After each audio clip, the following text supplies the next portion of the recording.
My wife went to teach in a remote mountain region. I personally saw her off at the platform. While doing the laundry, I accidentally discovered the train ticket to a remote mountain region tucked away in my wife's coat pocket. Only then did I realize that Victoria, my wife, had secretly signed up for a 15-year teaching commitment there, behind my back. And Ethan Hayes, her idealized past love, was also teaching there. With half a month left before her departure, Victoria had an abortion, terminating our child. She contacted her best friend, other friends, family, and former colleagues, holding countless farewell dinners. Yet she never told me she was leaving. 3 days before her departure, I quietly bought a train ticket departing from the same platform as hers, but heading in the exact opposite direction. On the day she left, I boarded my train under Victoria's shocked gaze. I also handed her the divorce papers, along with the evidence of Ethan Hayes' crimes against students. Chapter 1. When Victoria Bellwether came out of the hospital, I knew. Our child was gone. Acting as if I knew nothing, I watched her take the medication meant to induce bleeding right in front of me. I casually asked, "What's wrong?" She looked slightly stunned, then replied nonchalantly, "Just a bit of a cold." I didn't call her out. I simply reminded her, "You're pregnant. You shouldn't be taking just any medicine." Seeing my calm tone and neutral expression, Victoria sensed something was amiss. Previously, whenever she felt unwell, I would immediately get anxious, rush her to the hospital, and apologize profusely for not taking better care of her. But now my reaction was far too composed. She came closer, hugged me, rested her head against my chest, and asked in a soft, tender voice, sincere, "Why aren't you happy?" I pushed her away gently. "It's nothing. I'm going to take a shower." She must have thought she'd hidden everything perfectly, as she didn't press further with any suspicion. Instead, she retrieved several containers of leftovers from the refrigerator. "Sincere, I brought you your favorite crab and steamed pork with rice flour. I'll heat them up for you. They'll be ready when you get out of the shower." Watching her diligently place the food in the microwave, wearing an expression that pleaded for praise, I could only manage a wry, bitter smile. Did she really think I was oblivious? Buying the train ticket behind my back, planning a 15-year teaching stint, aborting our child, inviting her closest friends, family, and former colleagues for numerous farewell parties. This food was likely leftovers from one of those gatherings. And she did all this for another man. After my shower, I glanced at the microwave. Its power cord wasn't even plugged in.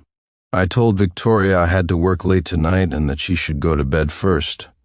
Then I went into the spare bedroom and spent a sleepless night. The next morning, Victoria pounded on the door insistently. She demanded to know why I hadn't eaten the food from last night. "Sincere Clark, is this how you trample on my thoughtfulness?" After a sleepless night, my nerves were already frayed. Her sharp questioning grated on my already aching head. Naturally, my patience had worn thin. I told her, "You didn't even plug in the microwave last night. What was I supposed to eat?" At my words, Victoria pursed her lips, looking slightly embarrassed. She turned and walked towards the kitchen. "I made breakfast. Come and eat." It was always like this. Whenever she did something wrong, she'd become exceptionally nice to me, putting on a pleasant facade for a couple of days. After washing up, I sat down at the dining table. In front of Victoria were cute rabbit-shaped rice balls and rolled omelets. These were things she often made for me back when we first started dating. I never thought that, in an attempt to compensate for her impending departure, she would bring these dishes back out. I spoke up, "Pack up the rolled omelets. I'll take them to school to eat." Hearing this, Victoria's expression changed. She quickly hid the omelets behind her back. "What are you getting ideas about? These aren't for you." With that, she took the leftovers from the previous night out of the microwave and plopped them down in front of me. "You eat this." I froze, staring at the sticky, slightly sour-smelling food before me. I looked up at Victoria, my eyes filled with disbelief. "Why are you looking at me like that? I went out of my way to buy this for you. Are you planning on throwing it away? You have to finish it. Don't waste my effort." Finished speaking, she packed the rice balls and rolled omelets. Before leaving, she added, "I'll be finishing class late today, so don't wait up for me. I'll bring back food you like." The door slammed shut heavily. I looked around the empty house and casually dumped the food into the trash bin. I took out my phone and booked a train ticket, leaving on the same day as hers. Since she wanted to leave, I would grant her wish. Chapter 2. Victoria pursued me first. It was when I had just started teaching at the school. I was immediately assigned to teach the seniors' intensive college prep class, displacing their previous homeroom teacher. The students were unhappy with me, and other teachers viewed me with suspicion. Rumors spread that I was related to the school administration, brought in specifically to boost college admission rates for personal gain. I was isolated, unaccepted, and spent my days alone. That's when Victoria Bellwether appeared in my life. She ignored the rumors swirling around me and disregarded the strange looks from other teachers, choosing to walk alongside me. She told me she knew the previous teacher had been replaced due to character issues, and it had nothing to do with me. She assured me that with her around, I wouldn't be lonely.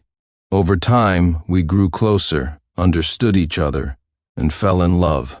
I prepared lesson plans for her daily and brought her snacks. She would intentionally walk past my classroom during lessons, just to catch a glimpse of me. We carried on our relationship with a tacit understanding, eventually leading to marriage. At our wedding, I promised to love her, protect her, and never leave her side for my entire life. 8 years flashed by. I hadn't broken my promise, but she was the one who wanted to leave first. I looked at the successful booking confirmation on my phone. It was for a train heading in the exact opposite direction of hers. If this was how it was going to be, then let us be two lines that never intersect again. Let us never meet again in this lifetime. Chapter 3. That evening, Victoria sent me a message. She said she went out singing with friends. I didn't need to guess. It was likely another pre-arranged farewell gathering. I simply replied okay, without expressing concern, asking questions, or offering to pick her up. Lately, she had been going out every few days, returning home around 11 or midnight. If I urged her to come home, she would get angry. "Can't you give me some personal space? I told you I'm hanging out with friends. Why do you keep calling? It's annoying. If you're so bored, go do the laundry, mop the floor. There's plenty to do around the house. Are you waiting for me to do it?" When we were in love, she would cling to me, her small body snuggled in my arms, saying sweetly, "I just love sticking to you. Being with friends isn't as happy as being with you. I don't care. I want to stick to you forever. Don't you dare get annoyed with me." Now that the love was gone, even a simple word of care from me felt like a shackle restricting her freedom in her eyes. So why should I seek out unhappiness? However, I looked at the time. It was already 2:30 a.m. Ultimately, I still worried about her. I called her to ask when she was coming back. The call connected. The background was noisy, with voices and loud music drowning out conversation. I couldn't hear clearly and asked again where she was. There was a loud bang on the other end. I heard Victoria's best friend ask her, "Vicky, you really are a pure love warrior, aren't you? How many years has it been since you and Ethan Hayes broke up? He says one word, and you drop everything here to join him teaching in that remote place for 15 years. But keeping this from your husband, aren't you afraid he'll divorce you?" Victoria sounded like she had been drinking. Her words were somewhat incoherent, but I understood her meaning clearly. Divorce? If I dared to make this decision, I never planned on continuing with him. If it wasn't because he can't seem to live without me, why would I need to put on this act before leaving? A few girls laughed along. True, after all, back then you were the light of his life. I bet he won't even be angry. He might even beg you not to divorce him. Yeah, given how devoted he is to me, if he knew I was going away to teach for 15 years, he'd probably offer to wait for me for 15 years. I laughed until tears streamed down my face. The light of his life? Did she think she was some kind of superhero? Back then, I was indeed grateful she appeared in my life. But just because of a calculated act of kindness years ago, she expected me to abandon my dignity, give up my self-respect, to willingly become a dog at her side? That I couldn't do. Chapter 4. I stumbled upon Ethan Hayes' photo unintentionally. She had hidden it for so many years. Perhaps anticipating the reunion with her white moonlight, she planned to use the photo to pour out her years of deep affection. In the picture, I saw a young man in a white shirt, hands in his pockets, head tilted back, revealing a mole beneath his neck. Its position was identical to the mole on my own neck. Only then did I understand why she always stared blankly at me, why she always liked to kiss that mole during intimate moments, why she liked me to wear white shirts. So many whys were answered in that instant. She was looking at someone else through me. So, when she turned her back on everyone to approach me back then, was it out of genuine sympathy or something else entirely? I couldn't know for sure. But I had been with her for 8 years. In those 8 years, I fulfilled all the duties of a husband. I considered my debt to her repaid. I hung up the phone, since she was determined to leave me. I no longer wanted to willingly debase myself. That night, Victoria did not come home. The next day, the living room was filled with chatter. I faintly heard the voices of Victoria's parents, Arthur and Eleanor Bellwether, and her younger sister, Chloe. "Vicky, dear, I hear the conditions in the countryside are very basic. Mom worries about you. Here, take all these things with you. If you need anything, remember to tell Mom, okay? Oh, Mom, Sis is going to teach. It's a good thing." "Why are you crying?" Chloe interjected. Arthur Bellwether also spoke up. "Vicky, are you really not planning to tell Sincere about this teaching commitment? What if he doesn't agree?" Victoria fell silent. After a long pause, she finally answered, "I'll leave without saying goodbye. As for what happens next, he can decide for himself." Hearing this, the others sighed collectively. Ultimately, they chose to respect Victoria's decision. "Although we feel sorry for Sincere, you are our daughter. We support your decision.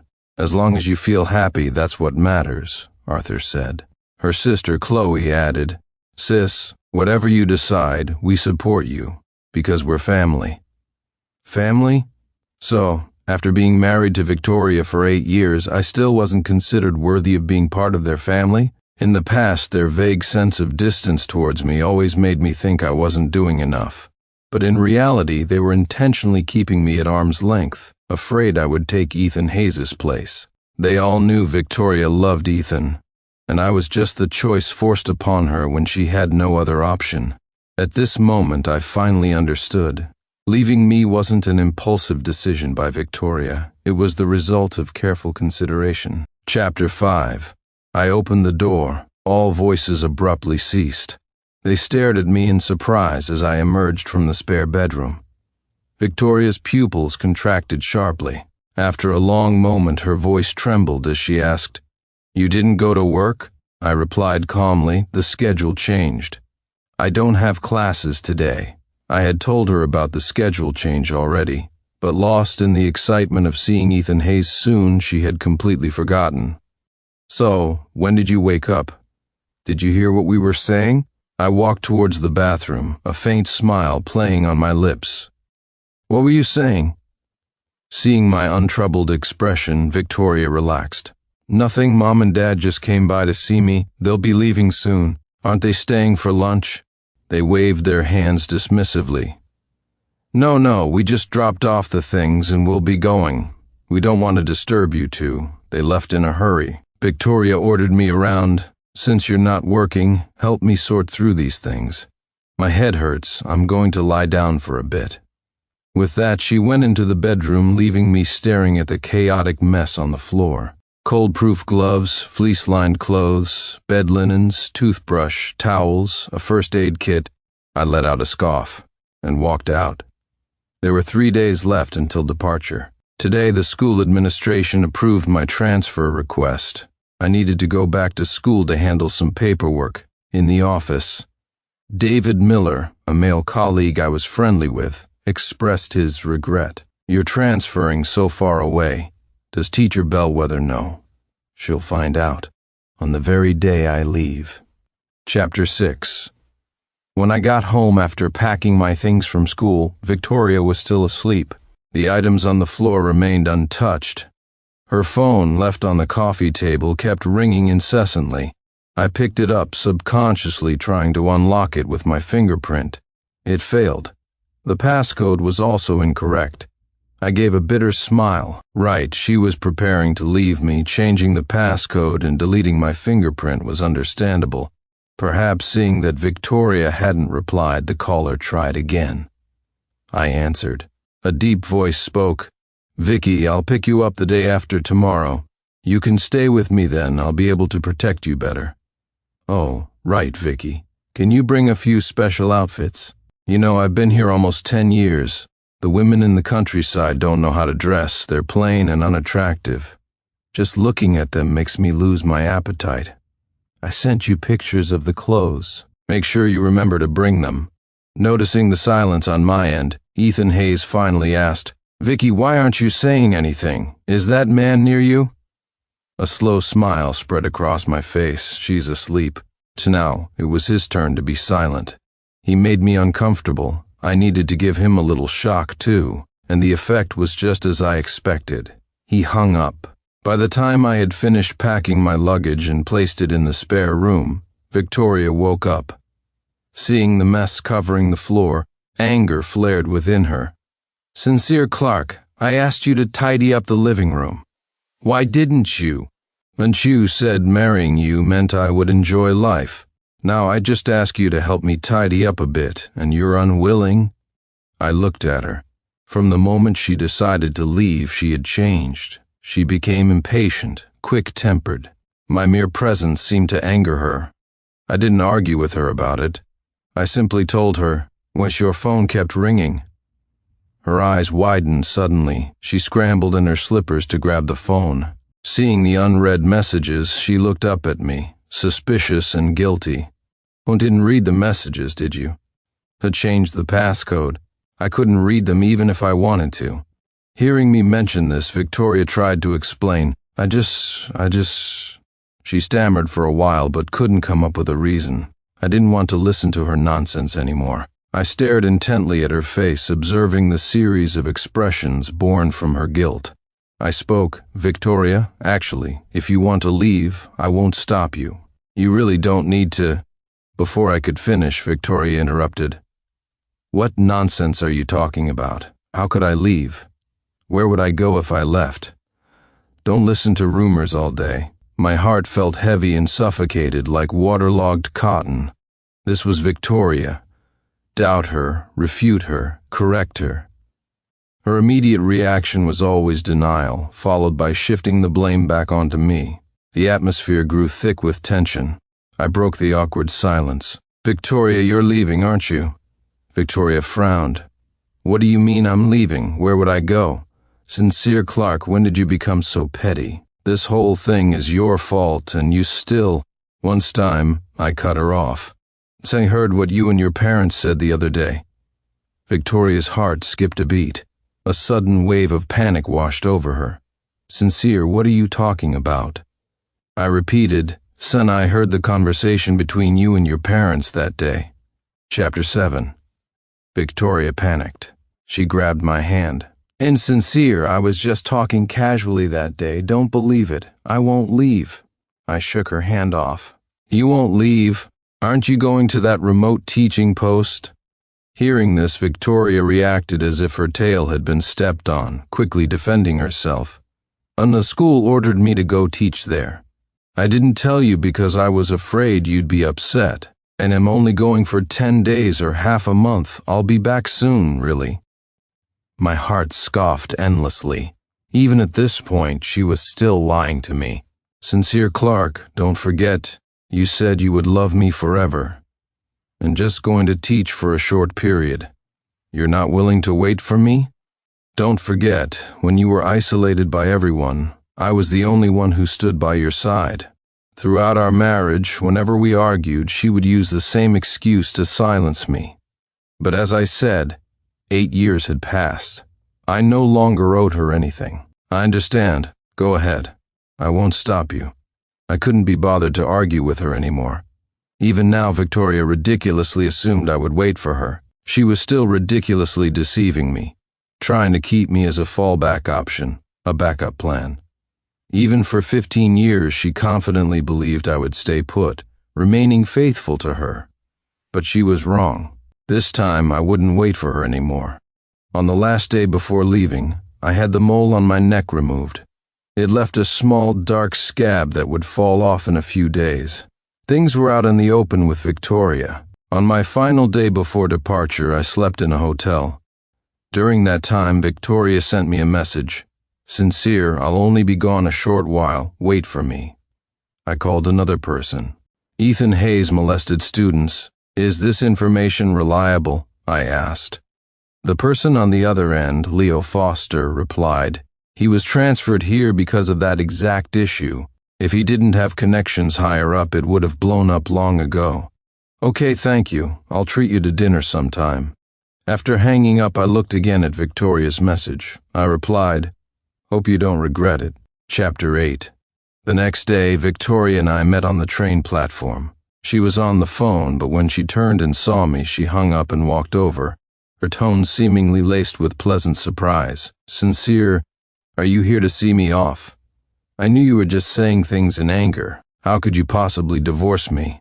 I told her, "I'm not here to see you off." Victoria grabbed my arm, refusing to believe me. "If you're not here to see me off, then why are you here?"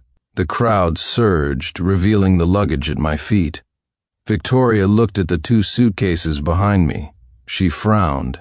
"What do you mean by this? Are you planning to come teach with me?" I answered vaguely, something like that.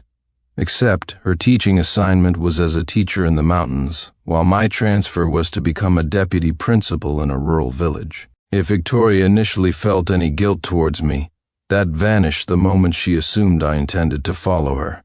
Disregarding the public setting, she erupted at me. "Sincere Clark, are you bloody sick I'm going off to teach, and you have to follow me? We've been married for 8 years, don't you trust me at all?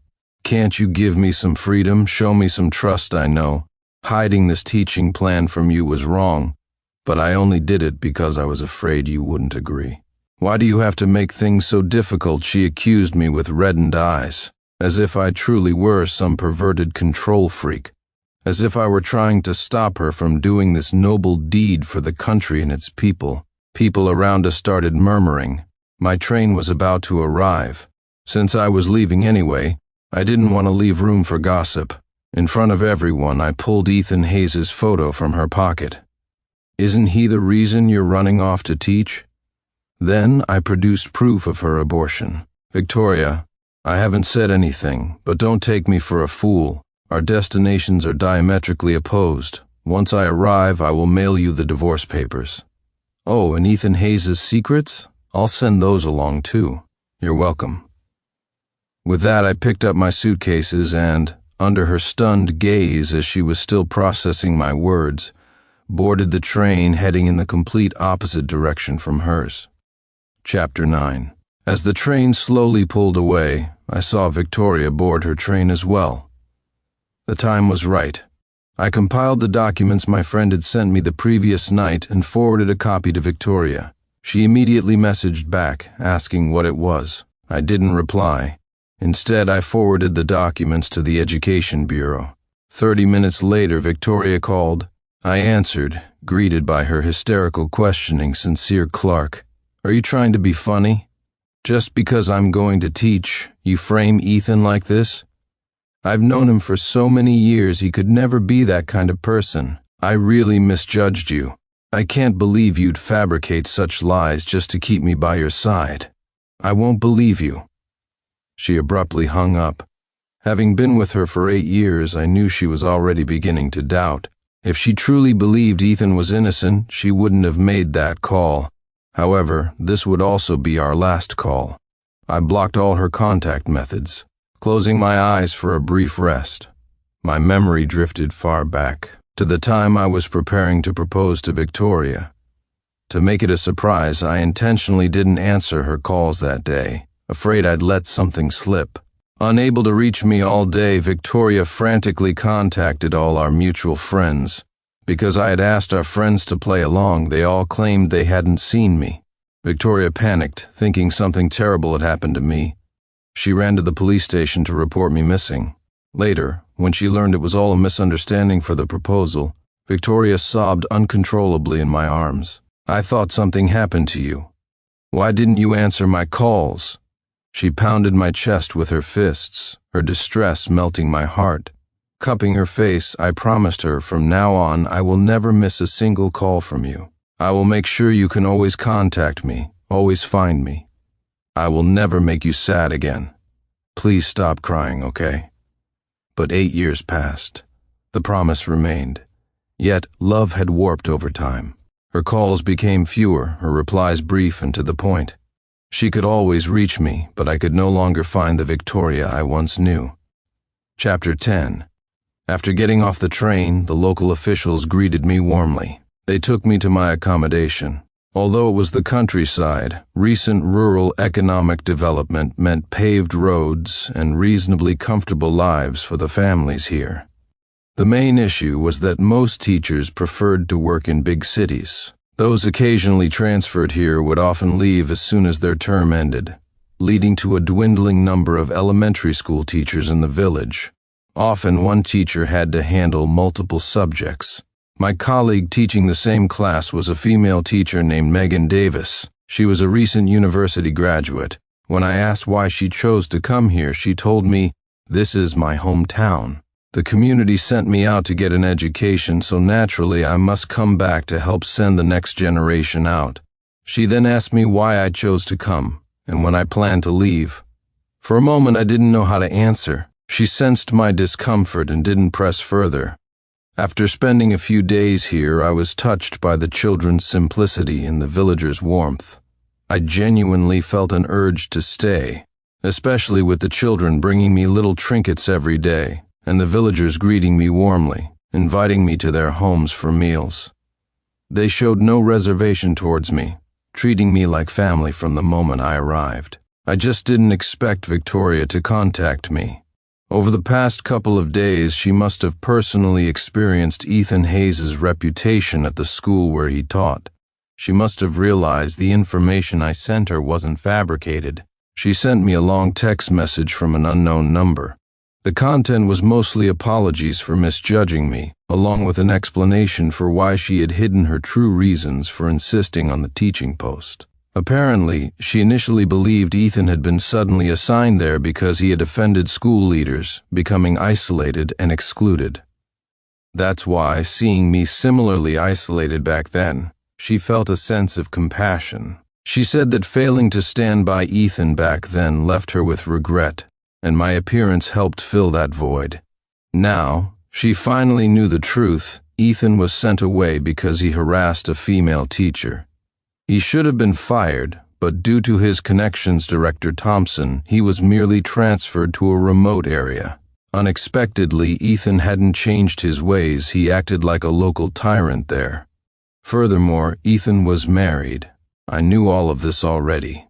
From the moment I found Victoria's train ticket, I had been secretly investigating Ethan Hayes. Chapter 11. My former college roommate, Leo Foster, was born in that region. I asked him to help me investigate Ethan Hayes. His response: "Ethan doesn't need investigating. Everyone here knows him. He harasses female students and teachers all the time. Many parents are too scared to send their kids to the school, and female teachers don't dare come here anymore. Plus, within his first month here, he got the female teacher who came with him pregnant. The kid's almost 10 now. So, what exactly is love? Victoria and I were married for 8 years, yet just one word from Ethan, and she was willing to abandon me for the mountains. Ethan and Victoria were first loves, but one married me, and the other had a child with another woman. Love? Perhaps it was love, but they didn't want to love just one person. I turned off my phone. Just then, Megan Davis came over, saying the pomelos at her house were ripe and asking me to go back with her to pick some for my place. I agreed. On the way back, I unexpectedly ran into Victoria. I wasn't surprised she found me. We had been together too long, shared accounts, mutual friends. A simple search or question would reveal my location. But just a week apart, she looked considerably haggard, her eyes bloodshot. Seeing me, her eyes instantly reddened. She approached, intending to grab me, but retracted her hand upon seeing my cold expression. Sincere, I was wrong. Please forgive me, okay? I can explain everything. I was deceived too. Even now, she still tried to use being deceived as an excuse. But it takes two to tango. If Ethan hadn't been married, if he didn't have a child, if she hadn't discovered she was deceived, would she have come looking for me? I voiced this question. Victoria's eyes darted away. She knew the answer. Yet she still tried to deceive me. Sincere, I really do love you. Love? What right did she have left to talk about love? Victoria, from the moment you aborted our child, your love for me was already gone. Stop deceiving yourself. Ultimately, you and Ethan Hayes are the same kind of people. You can't let go of the other person, but you don't want to compromise your own comfort either. Victoria frantically tried to explain, grabbing my arm. No, it's not like that. I never really thought about divorcing you. No, you just never thought I would actually agree to divorce you. You were certain I wouldn't leave you. Victoria, we are over. If you didn't come here this time to discuss the divorce, then please leave. After 2 years of separation, I can file for divorce myself. Megan, standing beside me, had gathered the gist of the situation and understood why I was here. She turned to Victoria and said bluntly, "You want your cake and eat it too. That's the kind of woman you are, a two-timer. If this were the old days, you'd be punished severely for this." Her words were rough but true. I couldn't help but smile slightly. Victoria looked at the young woman in her early 20s behind me, released her grip on me, and rushed towards Megan. "Who are you? Why are you with my husband?" Megan wasn't intimidated. "I'm Mr. Clark's colleague," she stated calmly. "Colleague?" Victoria's suspicious gaze flickered between us, finally landing on the pomelos we both held. "Sincere Clark. All right, I knew it. You suddenly ran off this far. It was for her, wasn't it? You want to divorce me because of her, don't you?" I felt irritated. Her baseless accusations and unreasonable tantrum, especially with local villagers around, risked starting harmful gossip. I stepped in front of Megan, warning Victoria, "Do you think everyone is like you? I came here simply because I never wanted to see you again. It has nothing to do with anyone else." Chapter 12. I had never yelled at Victoria like that before. She froze for a moment, her eyes welling up, tears beginning to fall. "Sincere, I was wrong about this. However many years you stay here, I'll wait for you, okay? Let's not get divorced. I'm willing to wait, no matter how many years." As she spoke, she tried to move closer to hug me. Suddenly, a voice from behind called out to her sharply. Ethan Hayes, furious, grabbed Victoria's hair, forcefully pulling her away from me. "Vicky, didn't you say you liked me? Why are you leaving me?" This was the first time I saw Ethan Hayes in person. He was obese, with a prominent beer belly. His eyes were cloudy and small. The mole on his neck was pressed between folds of fat, with the dark hair growing out of it. He looked worlds apart from the photo. It seemed 10 years had changed not only feelings but appearances as well. Victoria flailed, trying to escape Ethan's grasp, but her 90-pound frame was like a small sparrow against his bulk, completely ineffective. She could only turn her pleading eyes towards me. "Sincere, save me, help me." I watched the unfolding drama, detached. "Didn't you say you wouldn't regret it?" That night, after I sent that final text, she was the one who replied, "Absolutely not." Chapter 13. I didn't expect Ethan Hayes to come looking for me that evening. I watched the chair groan precariously under his weight, fearing it would collapse. I was curious. Leo Foster had told me his hometown was designated a poverty-stricken area. How did Ethan manage to stay there for 10 years and still end up so burly? Curiosity aside, I asked him what he wanted. Ethan crossed his legs arrogantly and got straight to the point. "You reported me, didn't you? I didn't deny it. Honestly, I've wanted out of that place for ages. There's nothing there, just a bunch of uncivilized people. You look at them twice and they accuse you of harassment. So unsophisticated, not like city girls, slim waists, fair legs. Much easier on the eyes." I frowned, unsure what he meant by saying this. Did he not understand the seriousness of reporting sexual harassment and forcing female teachers into relations with him? Or did he think being reported meant he could return to the city? Clearly he thought it was the latter. It seemed a few years in the mountains had addled his brain. He'd forgotten even basic laws. Seeing my silence, he rubbed his belly, a strange smile on his face. But you cost me my job. I have to get some revenge, right? Tonight your wife is mine. He left as abruptly and bizarrely as he had arrived. That night I heard Victoria's miserable screams and the sickening sounds of Ethan's abuse. Undisturbed, I put on earplugs and went to sleep. The next morning, Ethan swaggered past my door triumphantly, leaving Victoria on the bed, her face a mask of utter dejection. Her vacant eyes met mine. Tears streamed down her face as she slowly mouthed, "I'm sorry." Chapter 14. Victoria submitted the video of Ethan's assault from the previous night to the Education Bureau.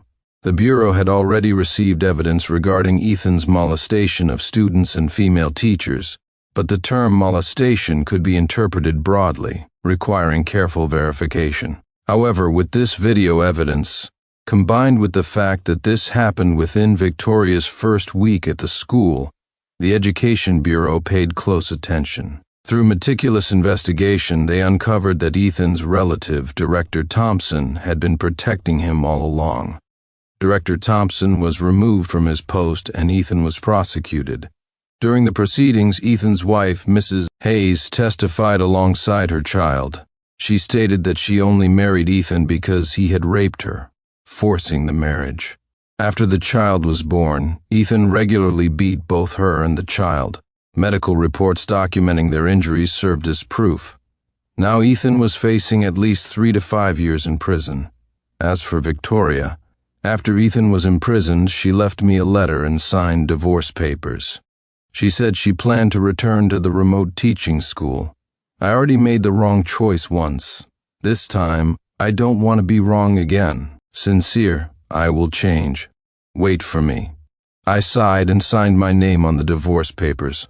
I mailed them to Victoria via the post office. As for waiting for her, that was a matter for the future, best left for the future to decide. Chapter 15. 2 years later. I received a phone call from Victoria. Her voice was cautious, as if afraid I would hang up at any second. "Sincere, have you been doing well lately?" I replied, "Very well. I plan to stay here permanently." There was a pause on the other end before she asked, "Is it because of her, that girl?" I had moved past the events from before and could patiently explain, "It's because I like it here. The children here need me." Her voice choked with emotion. "Sincere, I know you haven't forgiven me. Back then I shouldn't have left you for someone like him. Sincere, I regret it. Let's get back together. These past 2 years I haven't been happy at all. I wanted to contact you so many times, but I was scared. Scared you'd say you don't love me anymore. Scared you wouldn't want to see me. It's been 2 years. Can we start over?" I refused. "Victoria, I don't love you anymore. That's the truth. But I don't resent you either. Time doesn't erase everything, but it allows people to forget, to become more accepting, to try and move on." She broke down crying on the other end like a pitiful abandoned soul. "Sincere, it turns out I was the one who couldn't leave you." Just as she finished speaking, Megan Davis rushed in holding a book. "Teacher Clark, your next class is about to start. The kids are waiting." I nodded, speaking into the phone to Victoria. "If there's nothing else, I need to hang up. I have a class to teach." Amidst Victoria's silence, I ended the call. Megan handed me a bag of lollipops. "Don't forget the candies you promised the kids last class." I thanked her, then walked into the classroom carrying my books. Seeing the lollipops in my hand, the students jumped up one by one, shouting, "Teacher Clark, we love you so much." I smiled and asked the class monitor to distribute the sweets. The students knew gratitude. I had found my value. So, there are things in this world more worthwhile than romantic love. I now had an answer to the question Megan had asked me before: to use my humble strength to help send these children out of the mountains.